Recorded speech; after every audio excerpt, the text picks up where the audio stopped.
Okay, Assalamualaikum. Hari ni saya nak share macam mana korang nak update vendor sedia ada. Kalau korang dah update sebelum ni, korang dah update add new vendor. Sekarang ni adalah cara untuk update list vendor. Okay, cara sangat mudah. Tekan je update list vendor. Okay, bila tekan update list vendor, korang tekan sini, select your vendor list. So bila tekan ni, akan ada list vendor yang kita dah submit sebelum ni. Macam sini, account ni dia ada dua list vendor. Okay, Pitaloka Film dengan vendor last. So maybe saya nak update Pitaloka Film. Bila tekan je, dia akan terus isi maklumat yang sebelum ni kita dah isi lah. Pilihlah vendor mana, contoh kan vendor last, dia akan ubah nama kat sini lah. So bila tekan Pitaloka, dia akan ubah balik macam tu. So sekarang saya nak ubah Pitaloka lah. Saya nak ubah apa lah. Tekan balik vendor information, nampak ni semua dah auto isi dah. Maybe saya nak buat pengalaman dia ni lah. Pengalaman lebih 10 tahun. Saya nak ubah yang ni. Kemudian travel seluruh Malaysia, saya nak ubah travel seluruh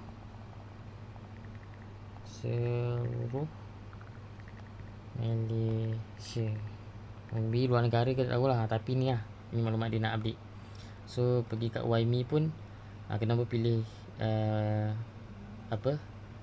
vendor ni, kenapa boleh edit balik, rating nak ubah balik pun boleh, tak masalah. So update vendor macam tu saja.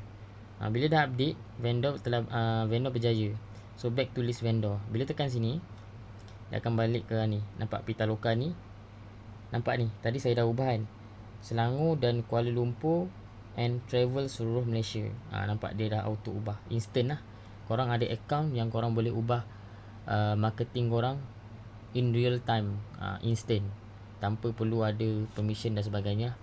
Nampak pengalaman lebih 10 tahun, dia dah auto auto ubah. Korang boleh saja update macam tu. Dan untuk update, kalau perasan kan ada business apa ni semua, ini maklumat yang detail sikit lah. Contoh macam terma dan syarat, macam ni panjang, dia tak ada kat sini tau. Dia tak ada kat tempat tadi. Sekejap, my account, back tadi, back to update list. Kalau perasan dia tak ada. Contoh macam description tadi kan, kalau cari kat sini, description tu tak ada. Ni business address, short description adalah, tapi business description, terma dan syarat tak ada kat sini. Tak ada kat sini. Kat mana nak update benda tu? Update benda tu, cara dia adalah pergi kat vendor list, tekan list yang kita punya, make sure list yang kita punya Pitaloka ni. So ada list yang kita punya ni. Pergi bawah sekali, nampak ni organizer Muhammad Mudah Hello, dan update vendor. Ini adalah function untuk update, sama juga update tapi dia lebih detail sikit. Update business description, update kat sini. So sama juga, dia ada je. So ada dua tempat update lah sebenarnya. Cumanya yang kat sini dia boleh update untuk yang ni lah, package vendor, TikTok, social media, dan terma dan syarat. So update, sama juga dia akan update instant. Cumanya yang kat sini dia ada ni lah, terma dan syarat. Sebab untuk update benda ni, korang boleh lagi senang untuk update kat sini lah sebenarnya. Okay, terma dan syarat, package vendor, dan business description, dan update vendor. Macam tu saja. Kiranya ada dua lah, ada dua tempat vendor. Akan datang kita akan ubah cara yang senang lah. Tapi basically cara mudah dia, cara update macam ni je. Pergi kat list kita, update vendor, tekan update lah vendor yang kita nak update, list maklumat yang kita nak update.